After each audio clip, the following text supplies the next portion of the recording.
Go Shree Yantra. Woodburned right into, I just burnt it right into the wood with the crystals. So there you go. Alright, that was the first one I did. The second one I did is right here next to it. Alright, it's much larger. This is a 12 by 12 and this is an 8 by 10.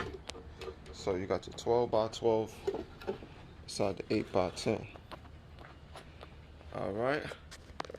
So I did it. I'm here creating, y'all. Use wood, crystals, metal when you're creating to open up portals and gateways. And that's exactly what I'm doing. Opening portals and gateways. See these gates? Okay, you got the north gate, south gate, east gate, west gate. Alright. So I'm gonna put the gates with the crystals. The crystals are vibrating with the gates. I'm also doing mantras. So I'm using sound, crystals, and metal. Y'all probably saw the pennies that I had, the copper pennies. It's metal. So it's the Om sound, the Shree Yantra. Alright, I just wood burned it into a 12 by 12 wooden design, wood bezel, bezel wood. You can hang this on your wall. Goddesses, you can put white flowers, yellow flowers, and red flowers on your Shree Yantra in the middle. Alright, we could talk more about that. Alright, that's when you're getting started, because in order to enter through these walls, okay, there are 28 goddesses, and you definitely want to honor them. And you can also bring food as well, alright, to the goddesses. Okay, and as you can see, I also have water. Sometimes I sit the vase right in the middle, right? Just sit it right in the middle like that.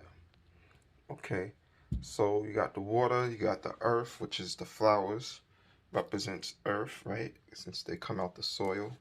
Then you got the metals, the copper, right? Helping to magnify the energy. Then we also have the electricity coming through the crystals. And we also have the sacred geometry of the Shree Yantra itself. You can use it as a crystal grid, as well as you can hang this on your wall. All right, right now I'm using it as a crystal grid, as you can see. Here, I'm talking about a crystal grid on steroids. I mean, look at these big Lemurian sea crystals on the side laying on the copper. That's helping to magnify all of the energy that's already in the Shree Yantra, because it's wood. All right, it's wood burnt design. Also got nature, earth. All right, right there with the flowers. We add the flowers to help to basically activate the Shree Yantra. You have to work with yellow, red, and white flowers. To learn more about that, hit me up in the DM. I'll tell you so much more that you can do to work your magic with this wealth instrument, the Shree Yantra.